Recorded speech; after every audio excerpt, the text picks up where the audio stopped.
ایک بہت زیادہ تجربے اور مشاہدے کی بات میں آپ کو بتلاتا ہوں. بہت سے لوگ یہ سوال پوچھتے ہیں کہ شادی نہیں ہو رہی جی، بندش ہوگی، یا جو رشتہ آتا ہے وہ رشتہ ہو نہیں پاتا. بات چیت بالکل قریب تک پہنچتی ہے، ختم ہو جاتی ہے. اس کے لیے ذاتی طور پہ مشاہدہ بھی موجود ہے، ذاتی تجربہ بھی موجود ہے. ربی انی لما انزلت الی من خیر فقیر، سورۃ قصص آیت نمبر 24. اگر کسی بچی کا رشتہ نہیں ہو رہا، کوئی باپ پریشان ہے، کوئی ماں پریشان ہے، اس آیت کو بطور وظیفہ 313 مرتبہ ہر نماز کے بعد پڑھے. 40 دن اللہ کے فضل و کرم سے رشتوں کی ایسی بارش ہوگی، اور جہاں پہ آپ چاہیں گے، جو رشتہ آپ نے اپنے گمان میں سب سے بہتر جانا ہوگا، اللہ کے فضل و کرم سے وہاں پہ رشتہ ہو جائے گا. یہ آیت اس بارے میں رشتے کے حوالے سے اہم کیوں ہے؟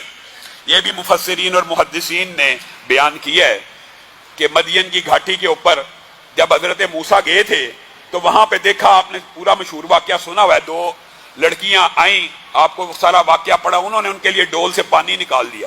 وہاں پہ حضرت موسیٰ نے یہ دعا کی تھی، ربی انی لما انزلت الی من خیر فقیر. اور میرے بھائیو یہ بھی سمجھا کرو، انبیاء بھی کس سے دعا کرتے ہیں؟ اللہ سے. اور کیا لفظ بول رہے ہیں؟ ربی انی لما انزلت الی من خیر فقیر. نبی بھی اللہ کے در کے فقیر ہیں اور کہہ رہے ہیں اللہ کو، اللہ ہم تیری خیرات کے فقیر ہیں، ہمارے اوپر خیر و برکتوں کا نزول فرما. بھوک لگی ہوئی تھی حضرت موسیٰ کو شدت سے، اس وقت کئی عرصے سے کھانا نہیں تھا کھایا.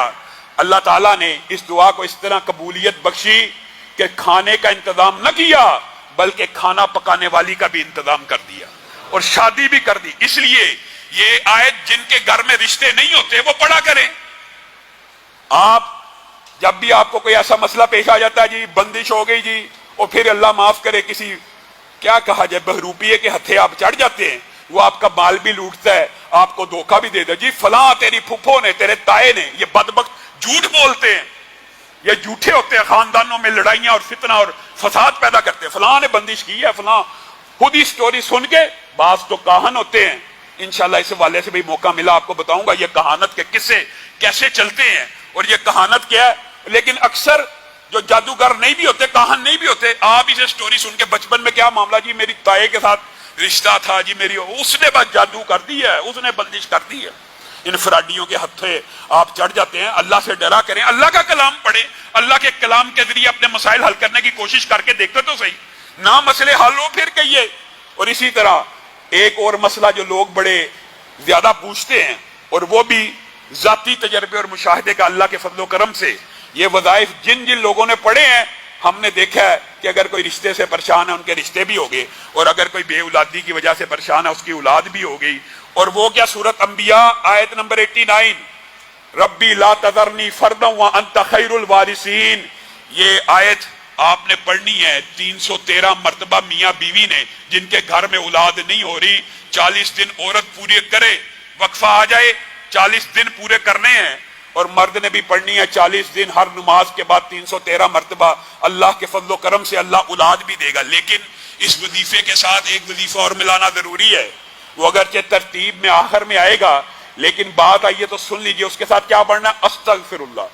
اس وظیفے کے ساتھ 313 مرتبہ استغفر اللہ کو ملانا ہے، کیونکہ یہ اللہ کا حکم ہے. فَقُلْتُ اسْتَغْفِرُوا رَبَّكُمْ إِنَّهُ كَانَ غَفَّارًا يُرْسِلِ السَّمَاءَ عَلَيْكُمْ مِدْرَارًا وَيُمْدِدْكُمْ بِأَمْوَالٍ وَبَنِينَ.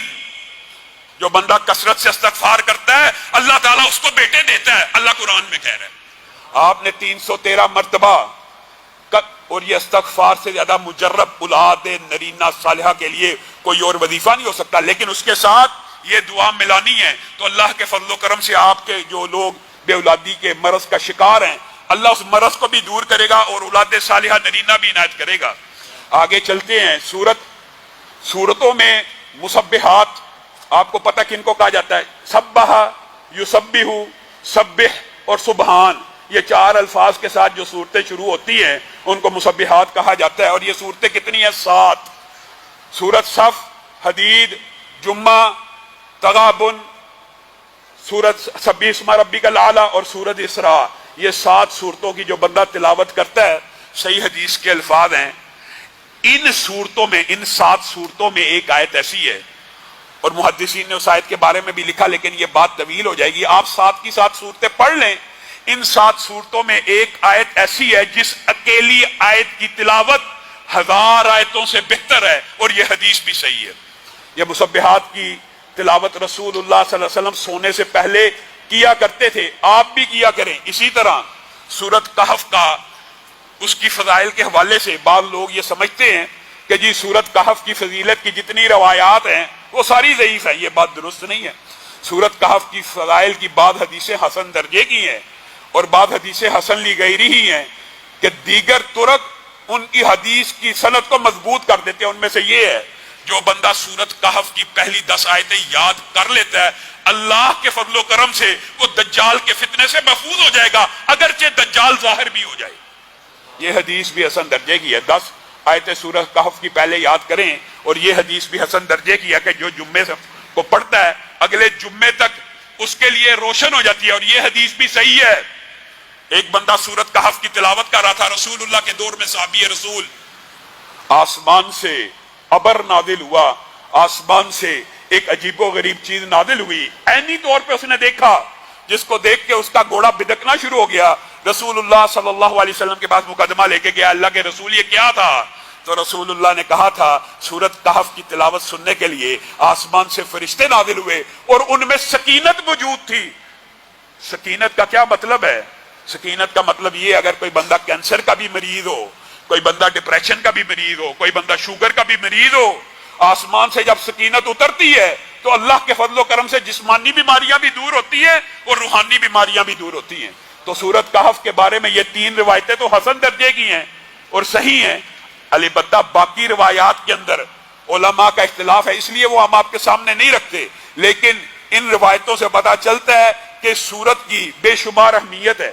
اسی طرح سورت یاسین کے بارے میں یہ بات معروف ہے کہ اس کے بارے میں جتنی احادیث ہیں وہ ضعیف ہیں۔ یہ بات درست ہے کہ رسول اللہ صلی اللہ علیہ وسلم کی زبان مبارک سے سورت یاسین کے فضائل امت تک باسند نہیں پہنچے، لیکن حضرت عبداللہ ابن عباس نے سورت یاسین کی ایک ایسی فضیلت بیان کی ہے جو صحیح سند سے موجود ہے، اور جب صحابہ کسی شے کی یا آخرت کی کوئی فضیلت بیان کرے نا، مطلب ایک صحابی کے کہ آخرت میں فلاں شخص کو یہ عذاب ہوگا، یہ اگرچہ رسول اللہ نے تو نہیں کہا تو صحابی ہیں، لیکن اس کا حکمن مرفوع ہوگا، کیونکہ صحابی قیامت کے حوال کے بارے میں یا ثواب اور فضیلت کے بارے میں اپنی طرف سے بات نہیں کرتے۔ گویا عبداللہ ابن عباس واحد ہیں جن کو رسول اللہ صلی اللہ علیہ وسلم کا یہ مفہوم پہنچا، اور انہوں نے یہ بات ہم تک پہنچا دی۔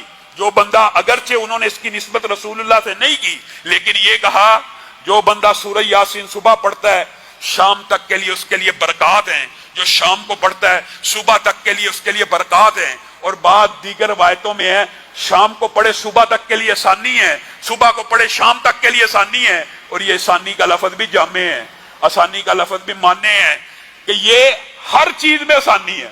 رزق کی کمائی کے لیے نکلا اس میں آسانی، شیطان کے شر کا شکار ہے اس میں آسانی۔ گویا اس سورت کو پڑھنے سے بھی انسان آسانیوں میں مبتلا